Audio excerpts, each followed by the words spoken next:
Welcome, everybody, to the City of Farmers Branch City Council study session for Tuesday, November 12th. Our first order of business is citizen comment on study session items. I do not have anybody signed up to speak. Anybody have a comment? Nope. Moving on. Next item is item C1, discuss regular agenda items. Councilman Roman? Yeah, so I have a question about L1, the standards of care.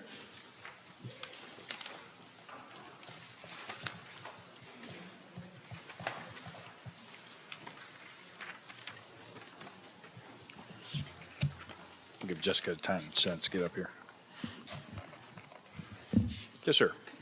So last year when we were going through this, I had requested some information about the different audits that are conducted and the manner in which they're done. And I kind of had pointed out certain opportunities to improve the manner in which those inspections were being conducted. So I was curious to see if any changes were made to the document or to the procedures as a result of that discussion last year. Yes, we did update the director signature to be included as director or designee. Okay. And I think when I had the audit inspection reports pulled, they were all different formats. Yes. One was like on a scratch sheet of paper, one was something different, and they were all done by different people. So different. Yes, it's nothing all consistent. So I didn't know if that was also addressed. sure. It's all been reformatted, and then we have had a change in managers and leadership. So it was either Paul Macias or Ashley Munoz who completed those evaluations. Okay. And that's all I had. Thank you very much. Thank you. And then I had a separate question on M5.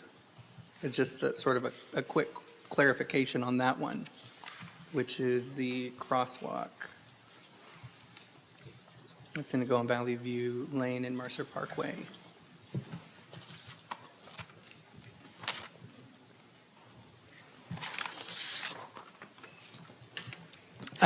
So I was reviewing the material, and what I didn't see was if approved, when the project was expected to start and stop, and what the resident communication was going to look like to let them know what was going on. Okay, that's a good question. Maria Mentor, Managing Superintendent, Public Works.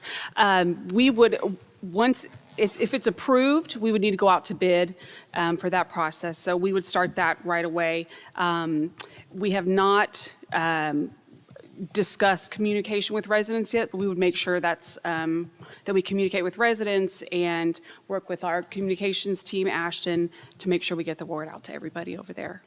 Okay, so if everything goes as planned, are you thinking that this is going to be a 2025 project or 2026?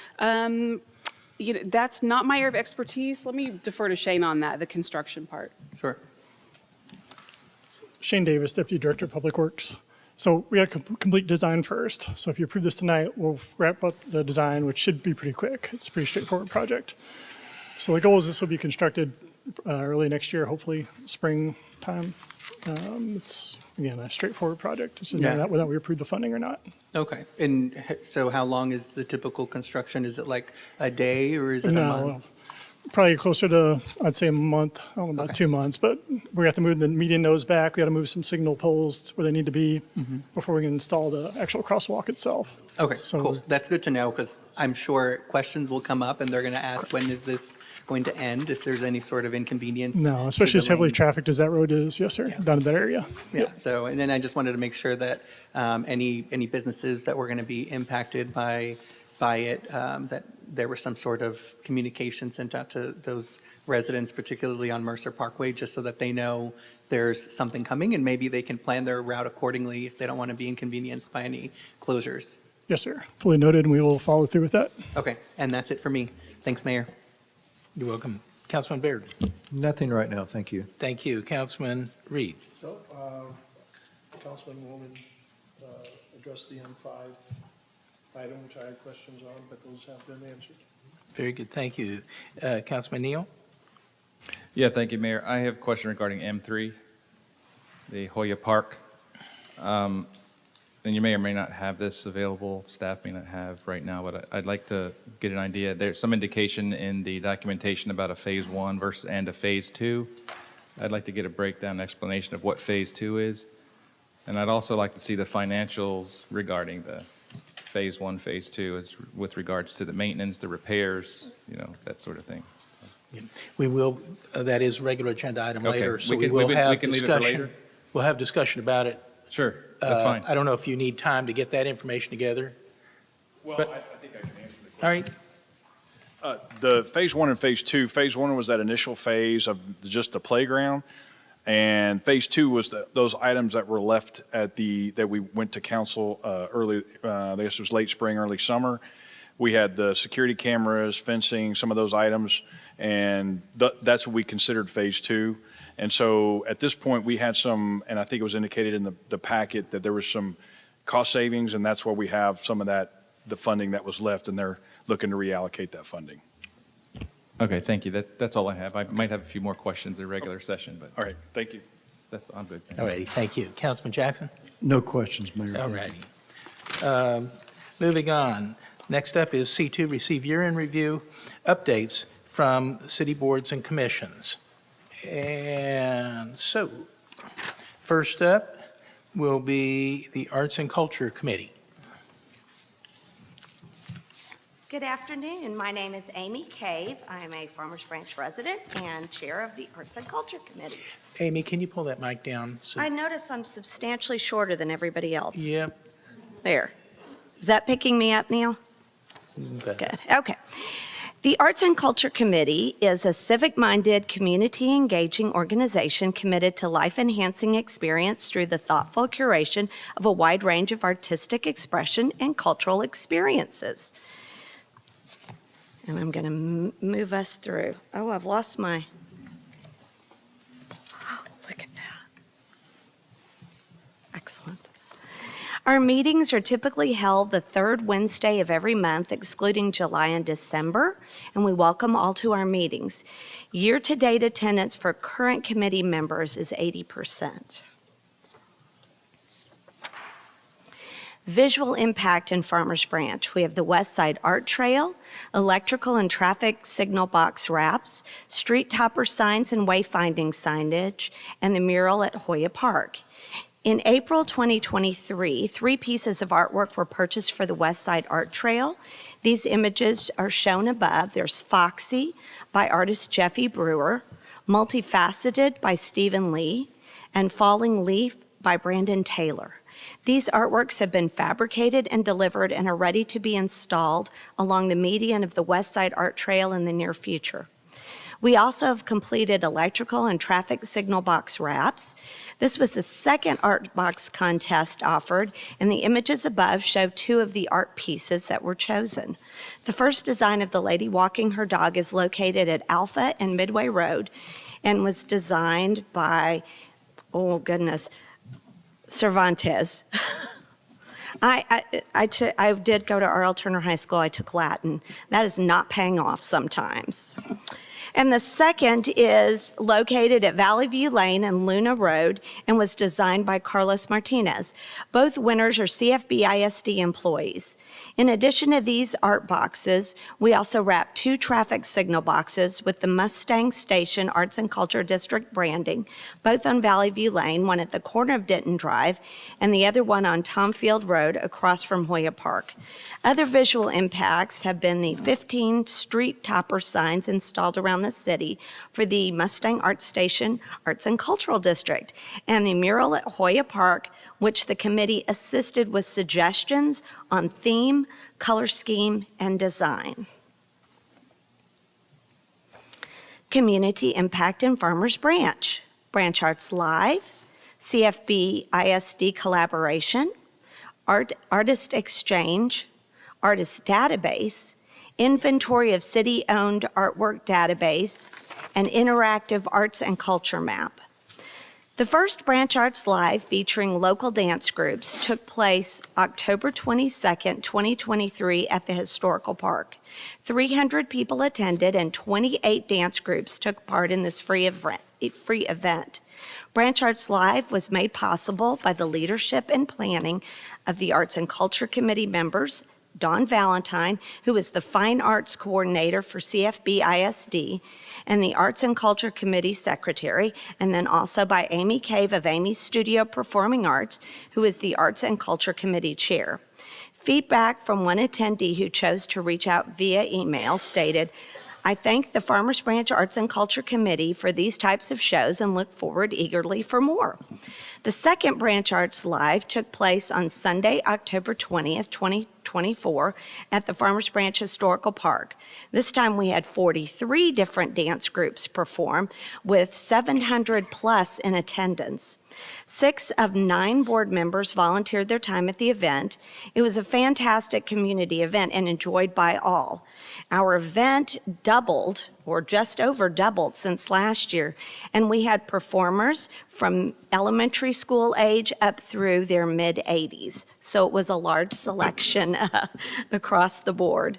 Dawn Valentine, CFB ISD Fine Arts Coordinator and the Arts and Culture Committee Secretary, helped coordinate the CFB ISD collaborations, including the CFB ISD Art Show and the Farmers Branch Carrollton Art Association Art Show, which had scholarship and place ribbons awarded for artwork created by local high school students. Both shows took place at the Mansky Library. Texas Big Art Day, a statewide initiative to raise awareness of art education and art as a creative force in our communities, took place for the second year at the Historical Park with a painted rock art installation created by CFB ISD art students. The Artist Exchange at the Firehouse Theater took place on February 28th. It allowed an opportunity for artists in Farmers Branch to meet and collaborate on events, projects, and promotion.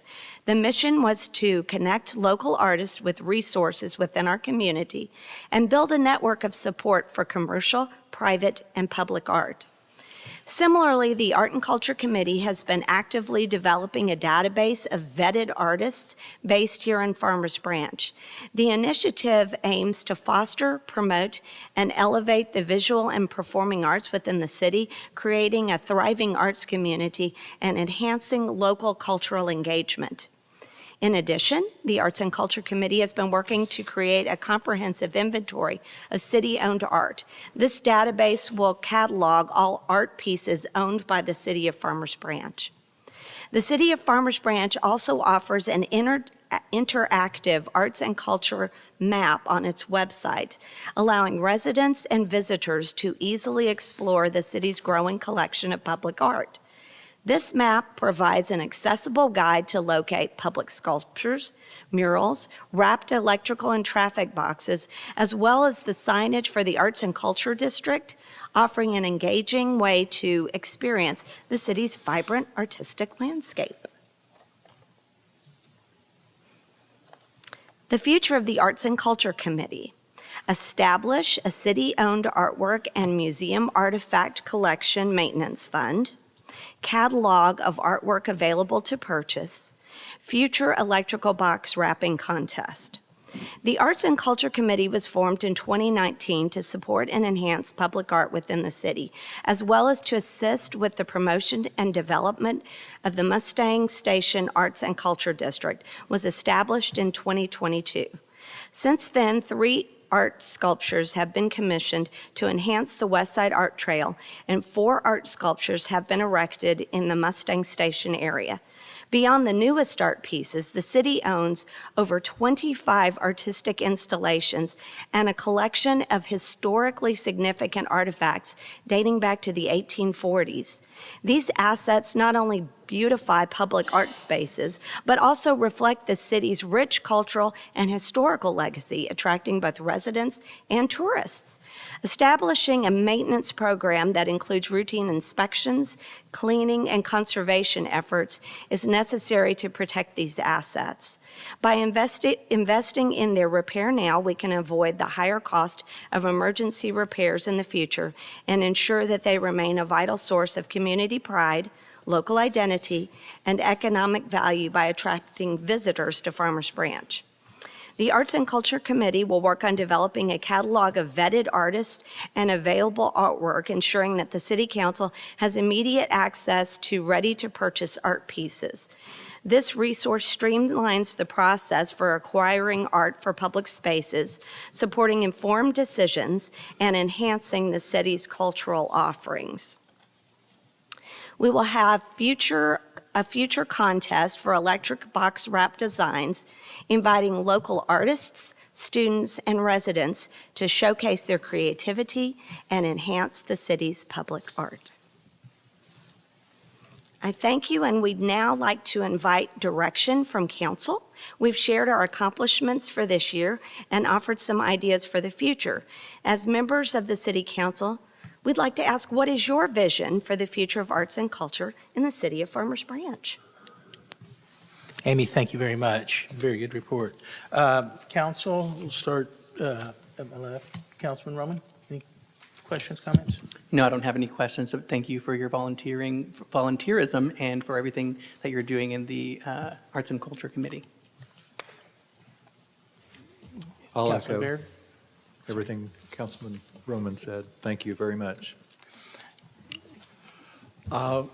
Again, thank you. I love seeing, especially the box wraps and stuff like that, taking something that is not attractive at all and turning it into a piece of art. That is fantastic and says a lot about what you guys are doing in the city itself. So thank you. Councilman Neal? Thanks, Mayor. Thank you, Amy, very much. Great presentation. I loved all of those aspects of it, and I hope you can continue with those. One question I do have, you're doing a lot of these murals, the wayfinding, the street toppers, et cetera. How are we doing budget-wise for this committee? Are they? I'd like to refer that question to Perla. Hi, Perla Tavera, Director of Economic Development, Tourism, and Planning. That is actually where we're asking for direction of council. There was no budget. This is coming out of the tourism fund. So as we come into next year for tourism, we would be asking for some funding dollars, hence the direction from council. Great, yeah, it's just, I don't know, maybe share some estimates or what your expectations might be, would be helpful, so. Sounds it'd be great. good to Thank have you. that. Otherwise, great work, thank you. Councilman Jackson? Thank you, Mayor. Thank you, Amy. So with the artist database, we're compiling the information on who the artist is, what the art is, where it's located, and that's going to be available on our website, correct? So if I were to do a Google search on a particular artist, maybe I'll get some hits on where that artist's pieces are, not just in Farmers Branch, but in other areas. What is the collaboration, and Perla may have taken a peek at answering this question already, but what is the collaboration with our Discover Farmers Branch group and promoting our art and the groups that they bring to our city and that they coordinate and work with? That is a great question. And again, I think I'm going to bring that with budget when we come back. So with arts and culture coming into tourism, we have some great ideas for branding. So I'll definitely be bringing that back for budget for tourism, but correct for Discover Farmers Branch, excuse me, and also the Mustang Station. So we Okay. have some ideas, and that will be coming back in budget with a detailed list. Okay, yeah. I mean, it's one thing to have it. I want people to know that it's here and. Correct. you know, Wayfinding signs, all that fun stuff. I agree. Thank Excellent. you. Okay, thank you. Again, thank you very much. And I would like to suggest, I know we were supposed to provide some direction today, and I haven't heard anybody express direction, so we may have to have another meeting to discuss that. But if I could, I'd like to suggest for your consideration with respect to the electrical boxes throughout the city, that for the several that are located in the Brookhaven area, maybe considering some type of pickleball wrap for that. For the ones that are located around Mustang Station or Valley View and 35 area, basketball, volleyball, hockey, some composite of that might be good. So just think about the areas of the city and what's around those areas, and then maybe tailor a theme to that, and might be something that the school district want present to their art classes and whatnot. That's exactly what we've discussed, so I'm glad we're on the same page. Very good. I'm sure council will come up with other things in their future discussions, so thank you. Anything else? Very good. Okay. Next up is the Historical Preservation and Restoration Board. Hello. I have a little gift for each one of you, so I'm going to pass those out, and we can discuss them as I go. Okay.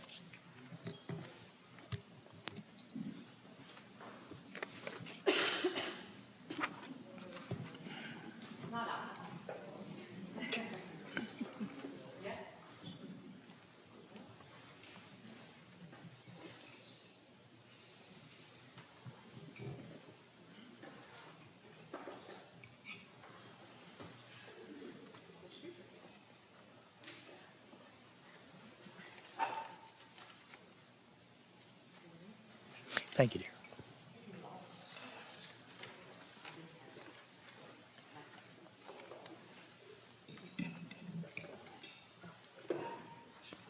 Oh, that's edible now.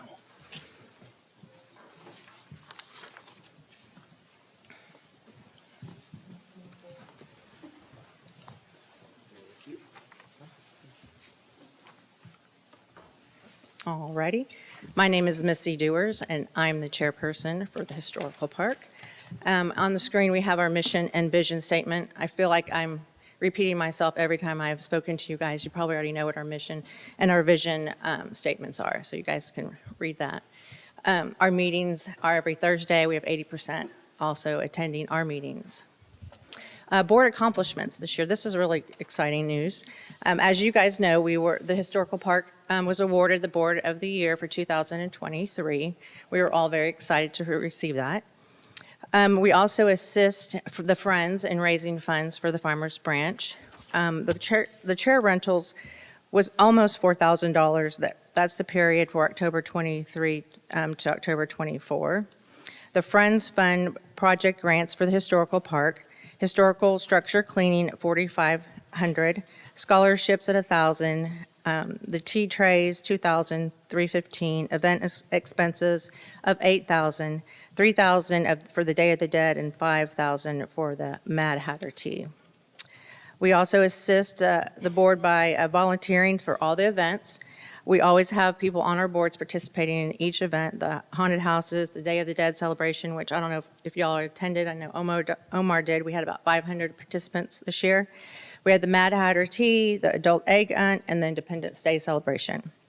This year, the Keenan Cemetery, the Friends raised $212 donations. That's just with extra money that people donate in the little tin when they do the chairs. So, and also the wreaths across America is Saturday, December 14th. Wreaths will be placed on all 117 veterans' grave here in Farmers Branch. So the Boy Scouts will place the flags on the veteran graves for Memorial Day and the Veterans Day. The updates for this year is, of course, the staff received the award-winning programs for the DFW Directors Arts and Entertainment Award and the TRAPTPS North Region Excellence in Programming. And this year we received for Mad Hatter, and we also received the TRAPS North Region for the Charcuterie Board. So that's the reason why we gave you the Security Board. And that was our second year that we received that. The historical structures repairs, damages from May storms have been completed in the maintenance shed areas. We lost several large trees. The maintenance fence was destroyed and a large portion of the chair rentals and tables. This has all been repaired. A full restoration was completed on the Farmers Branch Depot. This summer, all the rotten wood was repaired along with painting and staining the deck. As you are aware, the Historical Park moved under the Economic Development, Tourism, and Planning, and we are all excited about our future. Lastly, I like to celebrate with the champagne glass there. The venue, 1842, will have its grand opening on Wednesday, November 20th. So we look forward to seeing you all there to help celebrate that. The Masons will be laying a cornerstone and dedicating the building. And then again, we'd also like to hear direction from council, what you would like to see for the historical park in the future. Very good. Very good. Thank you so much, Missy. Councilman Roman?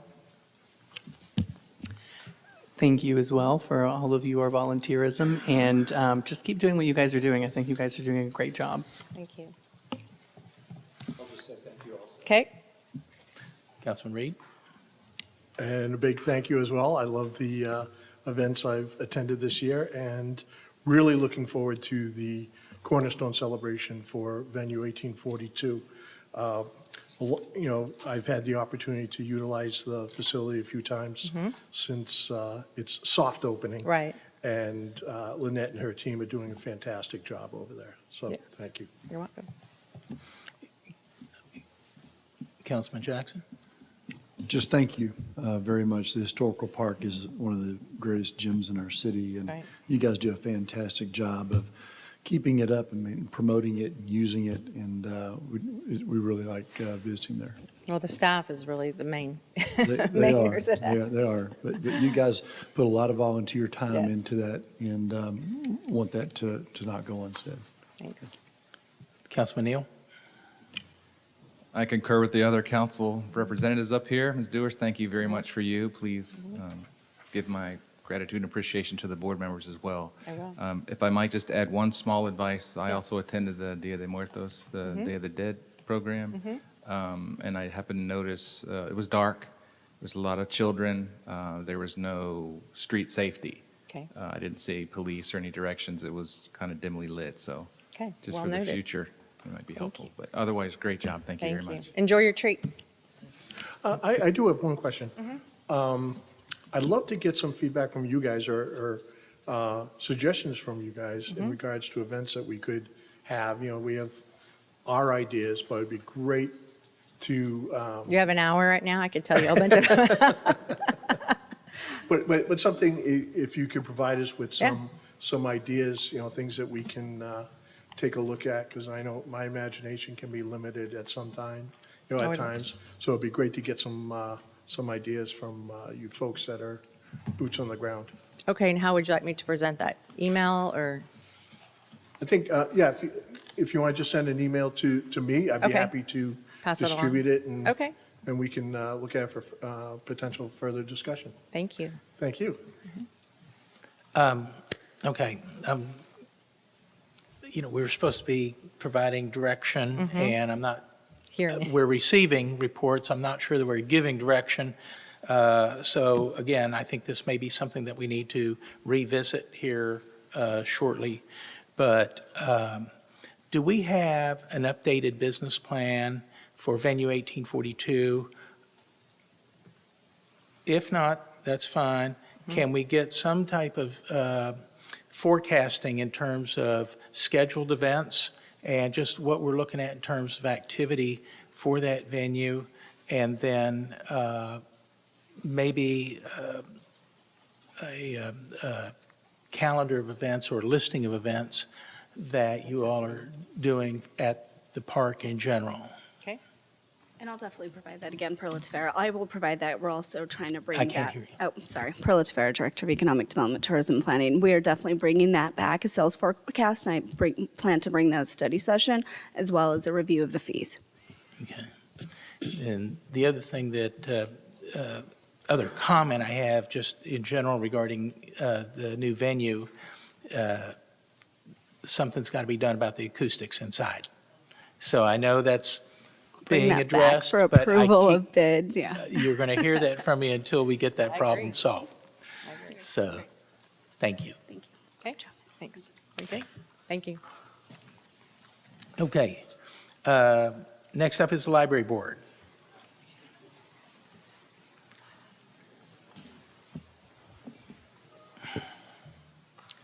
Hello. Oh, goodness. All right. I didn't do that. That wasn't me. All right. Hi, I'm Kristen Hansen. I am the chairperson of the Farmers Branch Mansky Library Advisory Board. As you can see from our opening page, we've had an increase in the last year in all three major categories of data that we track: library visits, circulation, and new borrowers. So about 70% of the registered library users live in Farmers Branch. 23% live in Carrollton, which is a reciprocal city, and so our residents are able to use Carrollton libraries just like their residents are able to use our libraries, but for both libraries, it's just physical copies, so no online services are used. 7% of the registered users are TechShare residents, so those are limited cards, those are statewide library cards, and those let you borrow books and other physical materials from more than 500 libraries across the state. A person's home library, so for us, that would be the Mansky Library, takes responsibility for all the items that are checked out by the patron, and the participation in that is through the Texas State Library and Archives Commission and is part of the library's accreditation. So this is our big aha thing. The Innovation Zone opened June 1st. It's the maker space in the library and kind of finishes out our big renovation.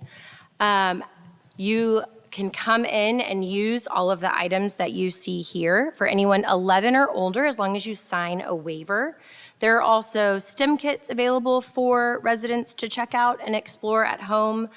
And the library staff is working on putting together many more kits that would include things like storytime kits, learning to draw kits, learning to play the piano, and more things like that.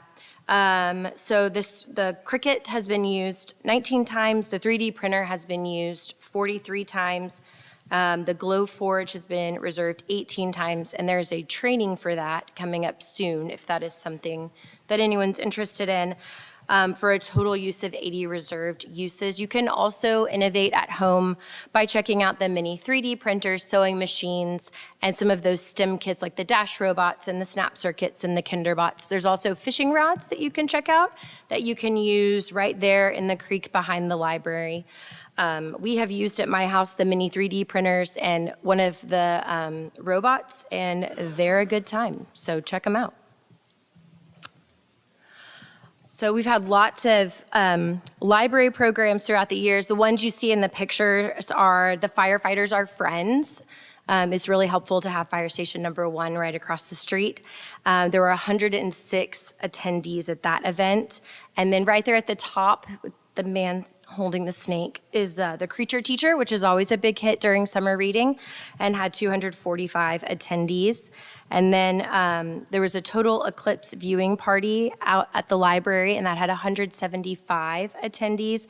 And then Santa and Cookies, which is without a doubt the highest attended event hosted by the library, and that had 350 attendees.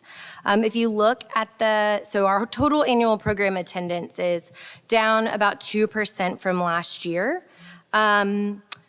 So with that, it's only counting the events that are happening like at the library. So that's why you see that dip in numbers. We're not counting people when we go out at other events that the city's hosting. So if you look at the map, this shows where the resident locations of the program participants.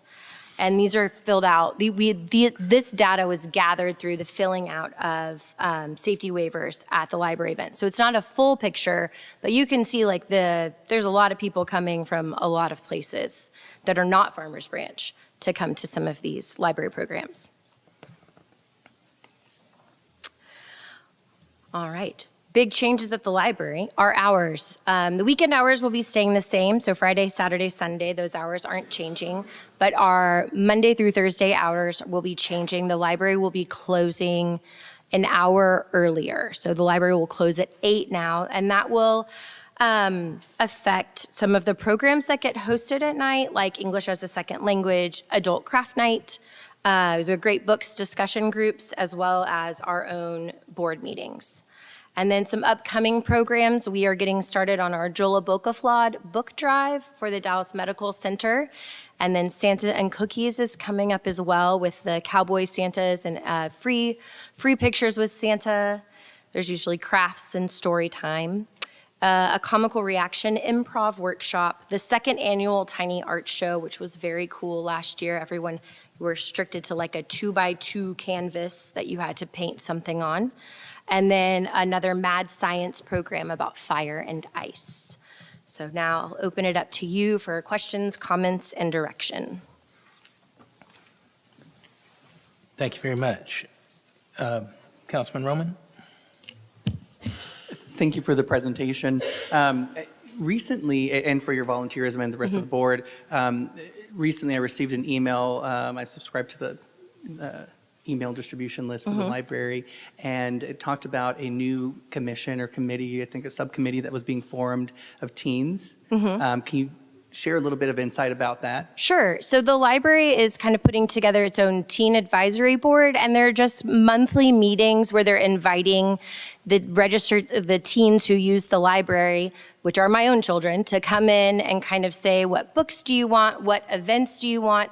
How can the library better serve this population, this demographic? Because I think it's very easy to, well, a small child would like a story time and to make a monster out of a cereal box. But what does the kid that's 12 to, through a senior in high school, that middle school, high school age, how can we reach them? Because the library is for everybody, and we want to make sure that we're having programming and materials that everybody needs. Yeah, no, I think that's super smart. As I was looking through and listening to all the different events that you guys have planned, I certainly could see and imagine that it's sort of geared towards a specific demographic. So I think it's smart that you're inviting different perspectives to come in and share what's exciting and interesting for them, and gearing programming specifically for those groups. So I think that's great. Thank you for that. Thank you. That's it for me. Councilman Bear? Just again, thank you, and thanks to the board. Thank you. A couple of questions. You had mentioned the ESL program, a couple of the other programs that have been affected by the change in the hours. Have we been able to make adjustments that will allow those programs to continue? Heather. This is Heather Fuller, the director of the library. Yes, all of the programs will continue. They will be moved up either half hour to an hour, depending, but they will continue. Okay, excellent. Because I specifically the ESL program, I had received a couple of questions about that, so I'm glad to see that's happening.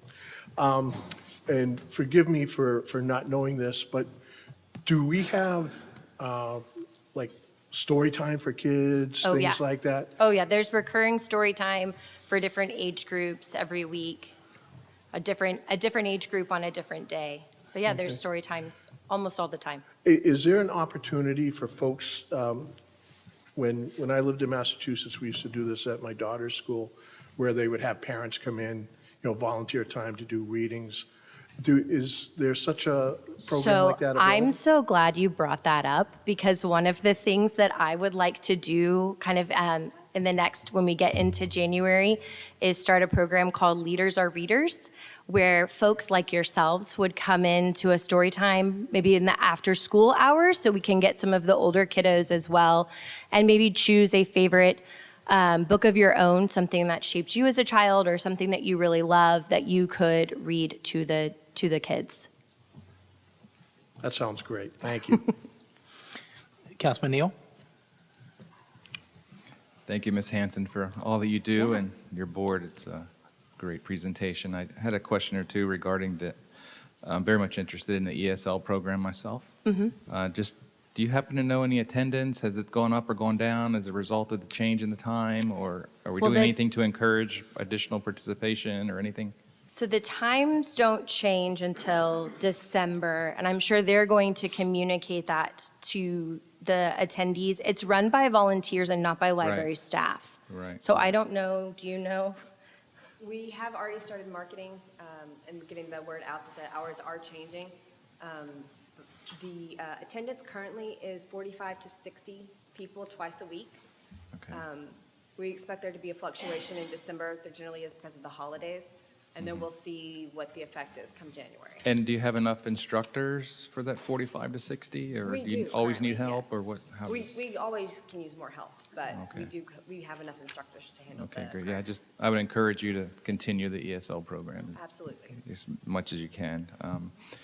One other thought I had was when I was younger, they used to have these things called bookmobiles to serve other parts of the neighbors, the community. Have we ever pursued anything in that sort of realm so we can go spend an afternoon in a park somewhere in the different parts of the city? Do you want me? I can, okay.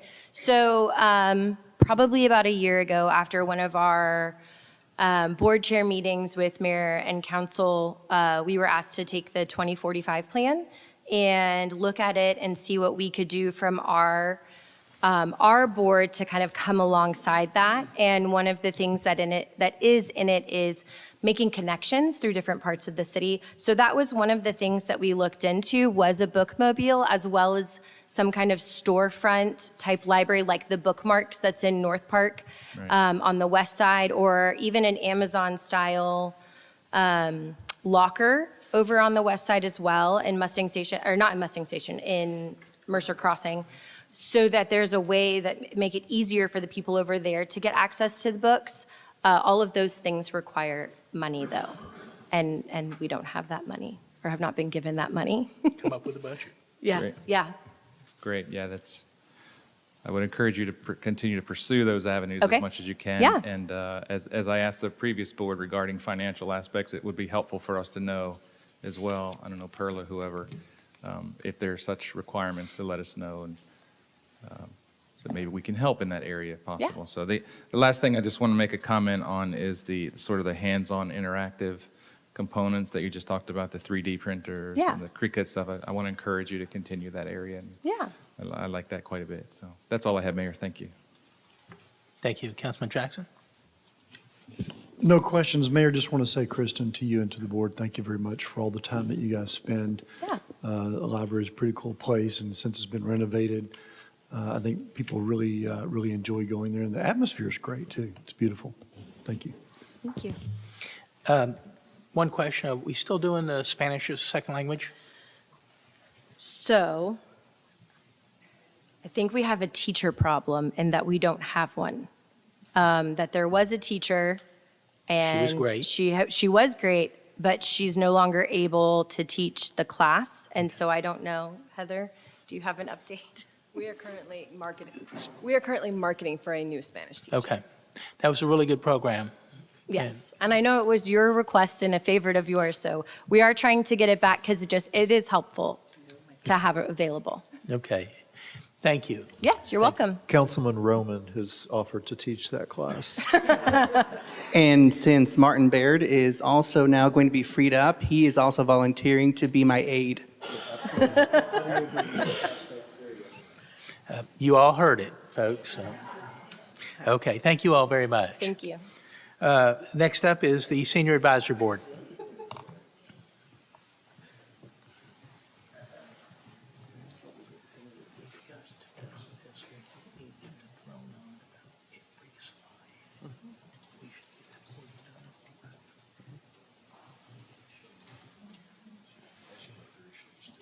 Oh, okay, perfect. Good afternoon. I'm Deborah Hull. Can you hear me? And I'm the chair of the Senior Advisory Board at Branch Connection, and I'm here to present our annual report to you. Oh, just a minute. All right, our board participation, as you all know, we are a very active board. We are full right now, our membership. We have 9 members, which include 2 alternates. We also have 2 emeritus members, one of whom just turned 101 this month. And we have 88% attendance, and we are engaged. We're not isolated. We work in the community, and we love doing it through social media, printed materials, word of mouth, and we work with everyone within the city. This is a Farmers Branch mission and vision statement. Now, we've got it up here because as our board, even though we have to kind of tailor our mission and vision statement a little bit more towards our community, our members, we also want to include and encompass the city's vision and mission statement to make us a cohesive entity within the city. And again, here you have our mission and advisory mission and vision of our Senior Advisory Board. This was our last year's Veterans Day celebration, open to all the citizens throughout the Metroplex, wherever they wanted to come. So we had quite a mix of generations come. All right, so here are our numbers. If you look at the very bottom, this is this year, our 23-24. As you all know, we are closed for renovation. Therefore, unfortunately, our numbers have dropped, but we are still vibrant, we are still active. We have 832 members, which is a drop, but we were able to manage to maintain 518 programs. We've moved several times trying to accommodate all of our programs, our members, and try and keep everybody happy. And I want to thank Jackie and the staff at the Branch Connection, because they've done such a fantastic job trying to get us all from pillar to post, and it's been a project. So our year-to-date program participation is 19,332, and our membership scans are 20,267, which you can tell from looking at the numbers is quite a decrease. But it will go up. We will get back to where we need to be. So the renovation. If anybody does not know that we are being renovated right now, you have just come in the last 5 minutes. This is our timeline. We started in December of 2023. We completed phase 1 at the end of August, and we are well into our phase 2, which is on schedule. And don't ask me what the schedule is, I don't know, but we are on schedule. And the estimated completion is spring of 2025. So we're all really excited about getting it done. All our members, everybody, the whole community, whether they're members or not, they keep asking when it's going to be completed. And right now, estimated completion, spring of 2025. So we've done a lot. Like I said, we're active, and we're active throughout the community. We had craft fair last year, 656 participants, 51 vendors, a Veterans Day celebration, which we held at the Rec Center last year, 275. We helped with the Fishing Fun event. There were over 700 participants there. Game night, we had 215. And during this time, Ruth Fulls achieved emeritus status, so that is why we have 2 emeritus members right now.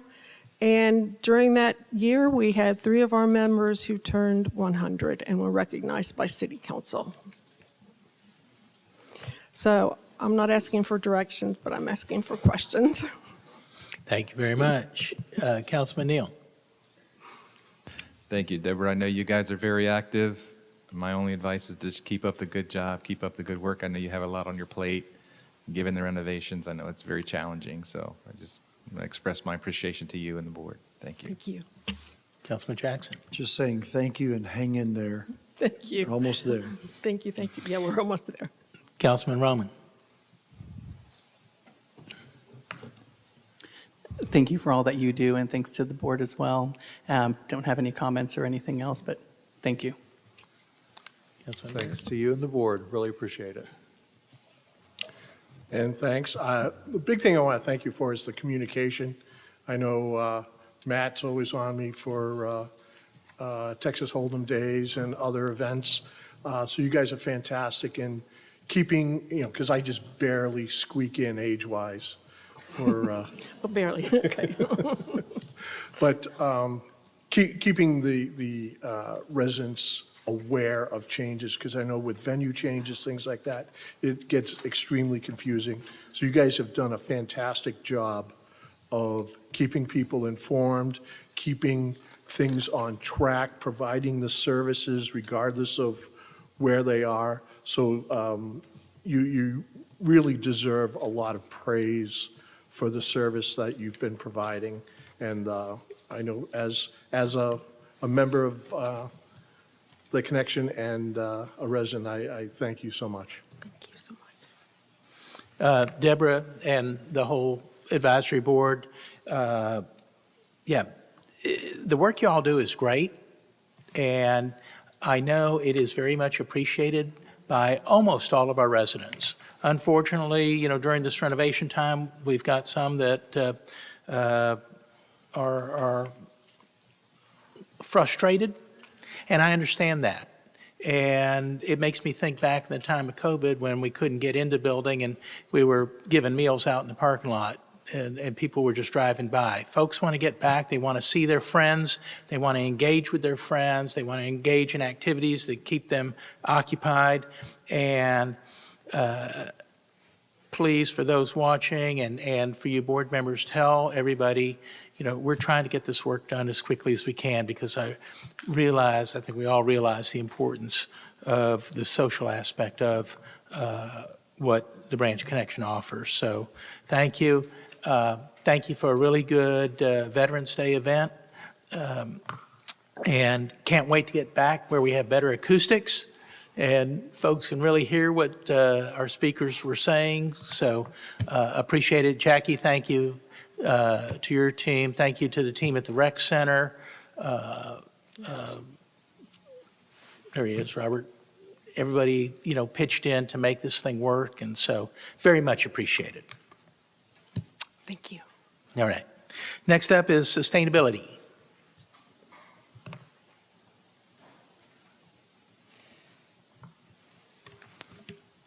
How long do you think you'll be? All right. Hi, good afternoon. My name is Lauren Reeves, and I am the chair of the Sustainability Council. Thank you for letting us take the time to come and talk to you about what we've been up to. Before we get started, one of the things that I really love to do is look at the history and the layers of the context of the community that I live in. And as I did this, when I came to Farmers Branch, it was really interesting to find out that Farmers Branch was not the original name. It was actually Mustang. And the reason the name changed was because of the rich soil and how productive the crops were in the area. And so it's with that in mind that the Sustainability Committee, we really want to build on that heritage and that legacy of taking care of the ground that we walk on. So we have a number of pillars that we organize our initiatives around: the built environment, transportation, natural resources, community vitality, economic wellness, and zero waste. And it's all of these efforts that we try and align our work around. And we've shared a handout with you. I'm almost scared to point it out to you because it is quite dense, but you have it where it outlines all of our initiatives and the data and the actions that we've taken to date. It's a lot, so I encourage you to take it with you over Thanksgiving reading, use it whenever the turkey starts to put you to sleep. And I also encourage you to give us feedback on it, feedback on what's in it and maybe even what's not in it. We would love to hear more from you. But one of the things that I want to focus on today is our specific initiative that we've done with our tree giveaway. So our community has faced some tough challenges, especially over the past recent years, between the winter storms that we've had in January, from the straight winds to the high winds, and as such, we've lost a lot of our tree coverage throughout the city. So if you look at the map on the top, that green, that shows you the current tree canopy that we have in the city, and that's sitting at about 15%.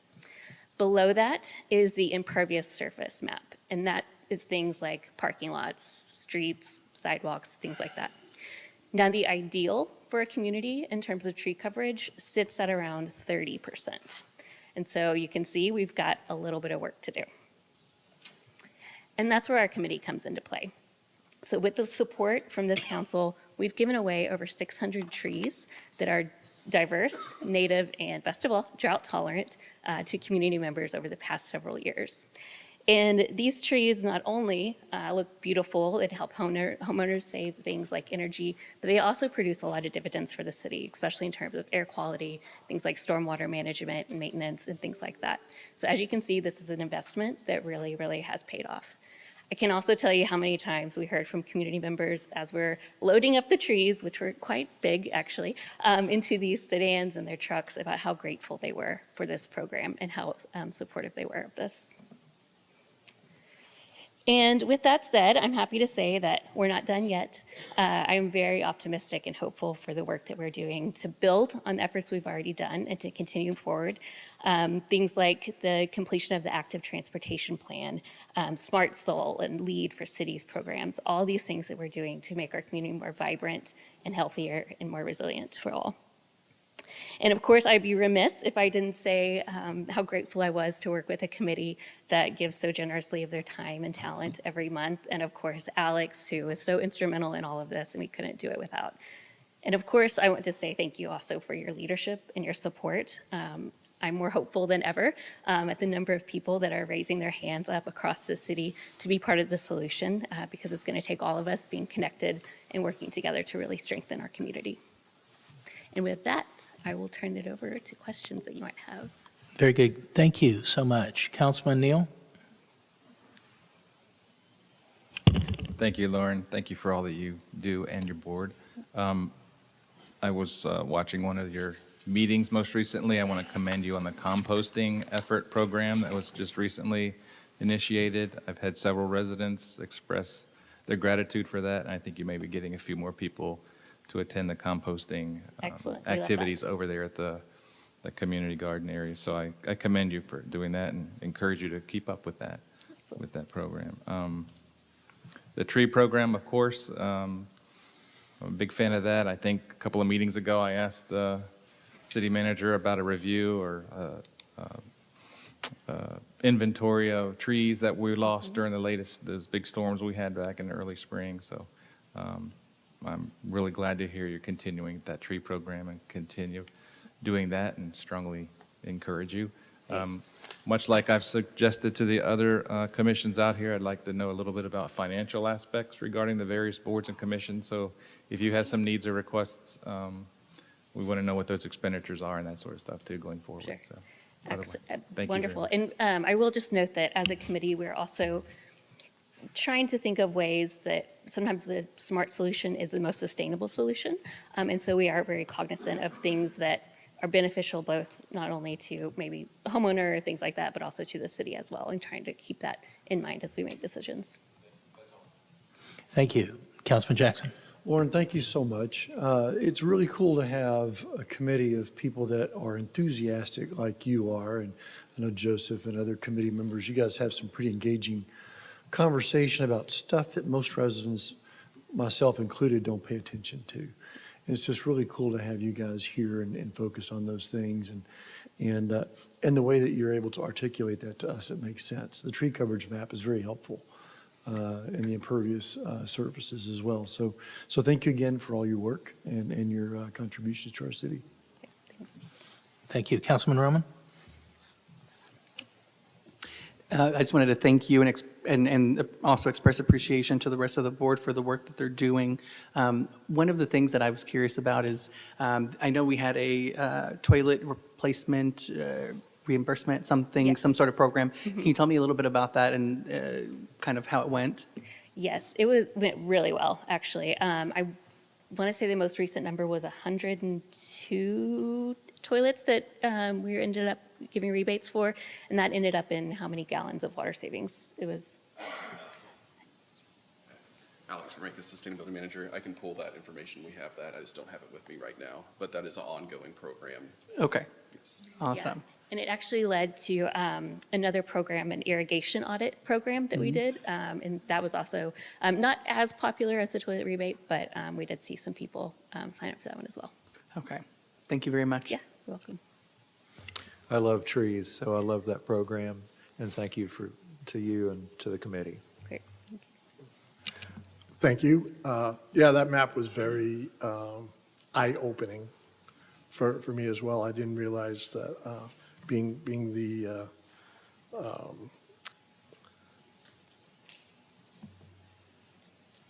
I can't even think today.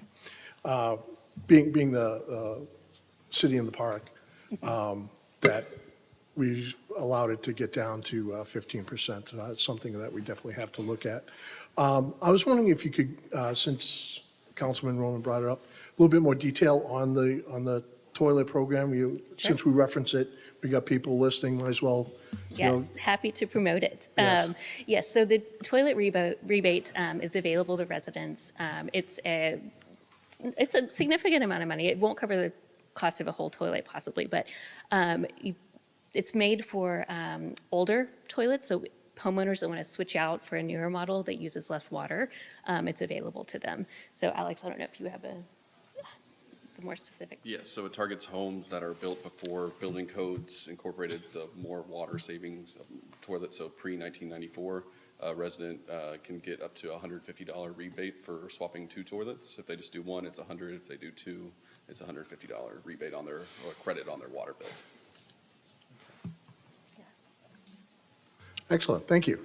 Thank you. Very good. Thank you for the report. I would say my only comment is as you're looking at the active transportation plan, there are a couple important resources that are out there. One, I would make sure that everybody on the committee has read our latest comprehensive plan for the city. That's very important. Number 2 is reaching out to the Council of Governments, because they have a lot of resources that are available for free. And if you all are interested in requesting studies or whatnot, that's something that they might even be willing to do. So that is a tremendous resource. Make use of it. I forget about, yes, you're right. They are a wonderful resource. We'll look into that. So, Okay. Thank you. Very Appreciate it. good. Thank you. At this time, I'm going to read us into executive session. So bear with me for a few moments. City Council will convene into closed executive session pursuant to the Texas Government Code, Section 551.072, Section 551.073, and Section 551.071 to discuss, deliberate, and receive legal advice from the city attorney regarding a proposed redevelopment and possible land exchange relating to the Farmers Ranch Elementary and Cox Park. City Council will convene in closed executive session pursuant to Texas Government Code, Section 551.071, to discuss, deliberate, and receive legal advice from the city attorney regarding joint jail detention facilities. City Council will convene in the closed executive session pursuant to Texas Government Code, Section 551.087, to discuss economic incentives for Project Fly, and the City Council will convene in closed executive session pursuant to Texas Government Code, Section 551.074, Personnel Deliberation to review goals and objectives as presented by the city manager for contract year 2025-2026. Please take about 5 minutes to make your way to the conference room so we can get started.